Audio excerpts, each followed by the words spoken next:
Hi friends, இன்றைக்கி நம்ம என்ன பார்க்க போகிறோம் அப்படின்னா ஆப்பம் மாவு எப்படி ஆட்டி சுடுறதுன்றதை பார்க்குறோம். ஸோ நான் 1 ஸ்பூன் வெந்தயம் எடுத்திருக்கேன். இது வந்து காப்படி உலக்கில் கொஞ்சம் உளுந்து எடுத்திருக்கேன்.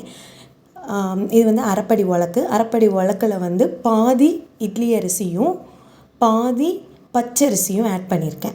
ஸோ இது வந்து என்னென்னா 4 பேர் தாராளமாக சாப்பிட்லாம். அதாவது 2 பெரியவங்க, இதில் 2 சின்ன குழந்தைங்க. எங்கள் வீட்டு அளவுக்கு நான் அதை வந்து போட்டிருக்கேன்.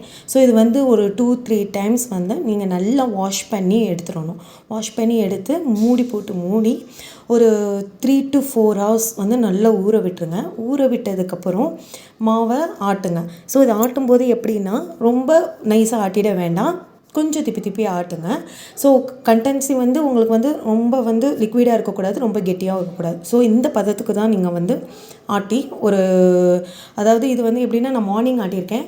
ஸோ நைட்டு வந்து ஆப்பம் ஊற்றுறதுக்காக வெளியே எடுத்திருக்கேன். ஸோ பார்த்தீங்கன்னா ஒரு 4 hours நீங்கள் வெளியே வச்சாலே போதும், நல்லா இருக்கும். ஸோ இப்போ அது வந்து கொஞ்சம் திக்காக இருக்குது இல்லையா? ஸோ அதனால் நான் ஒரு 3 கரண்டி தேங்காய் பால் வந்து ஆட் பண்ணியிருக்கேன். ஏன் தேங்காய் பால் ஆட் பண்ணுறேன் அப்படின்னா நல்ல சாஃப்ட்னஸுக்கும் ஒரு டேஸ்ட் பார்த்திங்கன்னா ஒரு டிஃபராக இருக்கும், நல்லா இருக்கும்.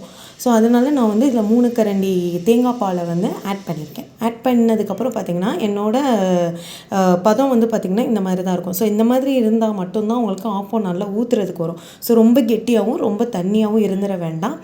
கரெக்டான பதத்துக்கு இருந்தால் மட்டும்தான் ஆப்பம் வந்து நம்ம எடுக்கும் போதும் சாப்பிடும் போதும் பார்த்திங்கன்னா உங்களுக்கு வந்து ஒரு டேஸ்ட்டு நல்லாயிருக்கும். ஸோ இங்கே பார்த்திங்கன்னா ஆப்பம் ஊற்றிட்டேன், நல்லா மாவு வந்து சூப்பராக வந்திருக்கு. இந்த பதத்தில் இருந்தால் மட்டும்தான் ஆப்பம் நல்லா வரும் பாருங்கள். ஸோ ஆப்பம் வந்து நல்லா சாஃப்டாகவும் இருக்குது, நல்லா மெதுவாகவும் இருக்கும். ஸோ இதுக்கு வந்து எங்கள் வீட்டில் வந்து தேங்காய் பால் தான் மோஸ்ட்லி ப்ரிஃபர் பண்ணுவாங்க. நீங்கள் வெஜ் குருமா கூட யூஸ் பண்ணிக்கலாம். Bye by.